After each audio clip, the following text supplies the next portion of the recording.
एक बात और समझ लेते हैं कि नेगेटिव एंगल के साथ अब हम लोग कैसे डील करेंगे उसको समझ लेते हैं। जैसे सपोज करते हैं यहां पे लिखा है साइन माइनस थीटा या कॉस, है ना, नेगेटिव कोई भी एंगल ऐसे गिवन हो, या टेन माइनस थीटा। इस तरह से अगर नेगेटिव एंगल्स जो है ना गिवन है तो क्या करेंगे, साइन में अगर कोई नेगेटिव एंगल हो तो हम लिखेंगे माइनस साइन थीटा।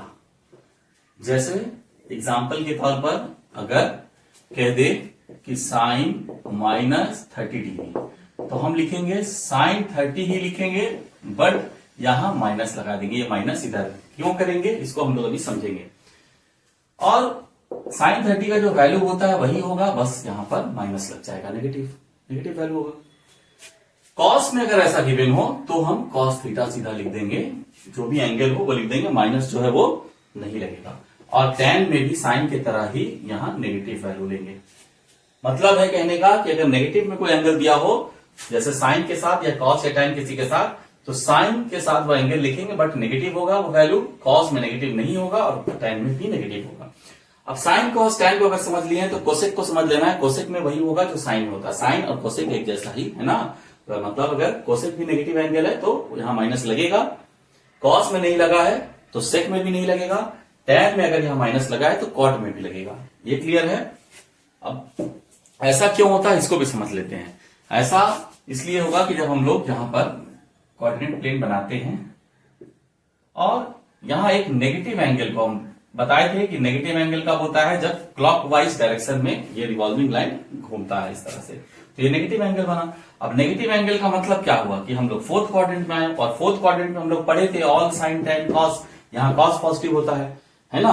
अब इसको ऐसे भी समझ लेते हैं कि जैसे मान लेते हैं कि यहां से हम कोई ऐसे परपेंडिकुलर इस पर यहां से ड्रॉ किया, यहां से एक परपेंडिकुलर हम इस पर ड्रॉ करते हैं, इस तरह से ऐसे, इस तरह से हम परपेंडिकुलर ड्रॉ करते हैं।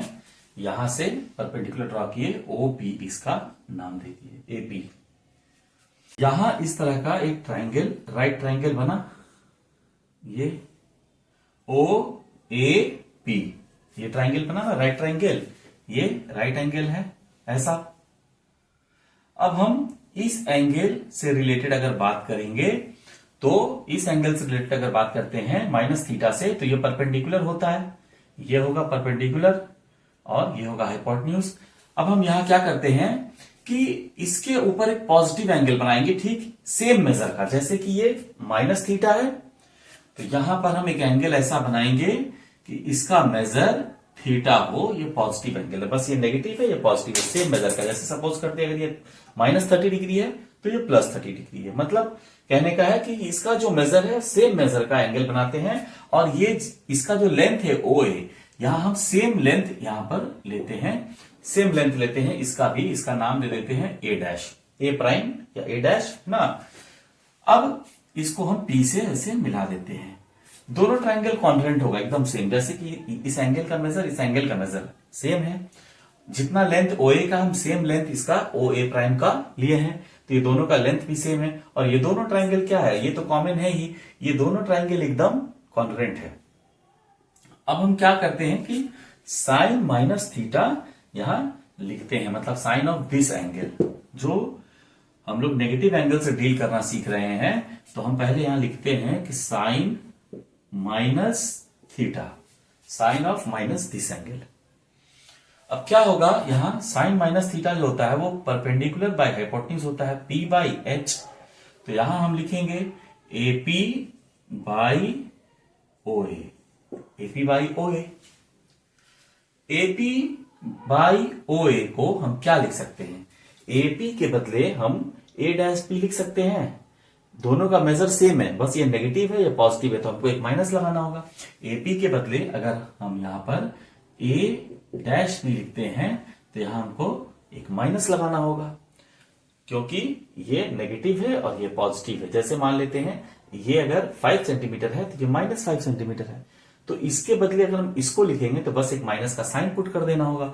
और नीचे क्या होगा, जो ओ ए था उसके बदले हम क्या लिख सकते हैं, ओ ए के बदले ओ ए डैश लिख सकते हैं, ओ ए डैश। इसके लिए तो हमको कोई साइन माइनस वगैरह नहीं लगाना होगा, क्योंकि ये भी पॉजिटिव है और ये भी पॉजिटिव है, ये दोनों ही पॉजिटिव है, ओ ए भी पॉजिटिव है, ओ ए डैश भी पॉजिटिव है। तो यहां अब हम क्या देखते हैं कि अगर हम माइनस को ऐसे कॉपी कर लेते हैं और ए डैश पी कहाँ है, ए डैश पी यहाँ है, ए डैश पी ये है, मतलब इस ट्राइंगल में पहुंच गए हैं, है ना। हमारा टारगेट क्या था, इस ट्राइंगल में पहुंचना, थीटा था।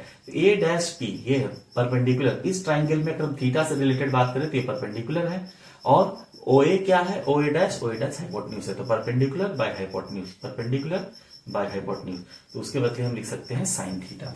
तो यहां हम लिख सकते हैं इसको साइन थीटा, मतलब साइन ऑफ माइनस थीटा जो था, साइन माइनस थीटा के बदले हमारा आंसर है माइनस साइन थीटा। तो यही हम लोगों को प्रूफ करके देखना था। ऐसे याद रखना है कि साइन के साथ माइनस होने पे माइनस बाहर आ जाता है, माइनस साइन थीटा होगा। इतना क्लियर है। कॉस के साथ भी ऐसे ही हम लोग चेक कर सकते हैं। जैसे मान लेते हैं कि यहां लिख लिए हैं cos minus theta, cos minus theta अगर हम लिखते हैं तो इस एंगल का बात हम कर रहे हैं ना, माइनस थीटा, तो कॉस क्या होता है, बेस बाय हाइपोटेन्यूज। बेस क्या होगा, ये वाला बेस होगा, बेस बाय हाइपोटेन्यूज। तो बेस ये है और हाइपोटेन्यूज ये ओ ए है, तो ओपी बाय ओ ए ये हुआ। अब हमारा टारगेट क्या है, थीटा तक पहुंचने का, इस ट्राइंगल तक। ओपी की जगह हम ओपी ही लिखेंगे यहाँ पर, ओपी की जगह ओपी जो है इस ट्राइंगल का भी पार्ट है, और ओ ए के बदले हम ओ ए डैश लिख सकते हैं, ओ ए डैश। यहां हमको कोई माइनस प्लस नहीं लगाना होगा, क्योंकि ओ ए भी पॉजिटिव है और ओ ए डैश भी पॉजिटिव है। अब हम क्या देखते हैं कि हम इस ट्राइंगल में पहुंच गए, OP by O A dash, और ये बेस बाय हाइपोटेन्यूज के हिसाब से इसको हम लिख सकते हैं कॉस थीटा, कॉस थीटा। तो कॉस माइनस थीटा क्या होगा, कॉस थीटा।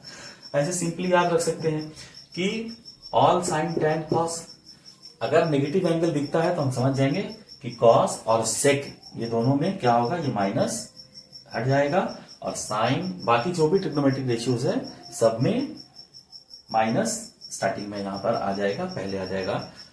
टैन में भी इसी तरह से हम प्रूफ कर सकते हैं ना, बस याद रखना इसको। अगर कोई बात नहीं समझ में आया तो कमेंट करके पूछ सकते हैं। तो हम लोगों ने 3 बात सीखा। पहला कि जो गिवन एंगल होगा उसको 90 के मल्टीपल प्लस और माइनस सम एक्यूट एंगल में कन्वर्ट करना, एक्सप्रेस करना। दूसरा साइन कन्वेंशन, और तीसरा नेगेटिव एंगल के साथ में डील करना।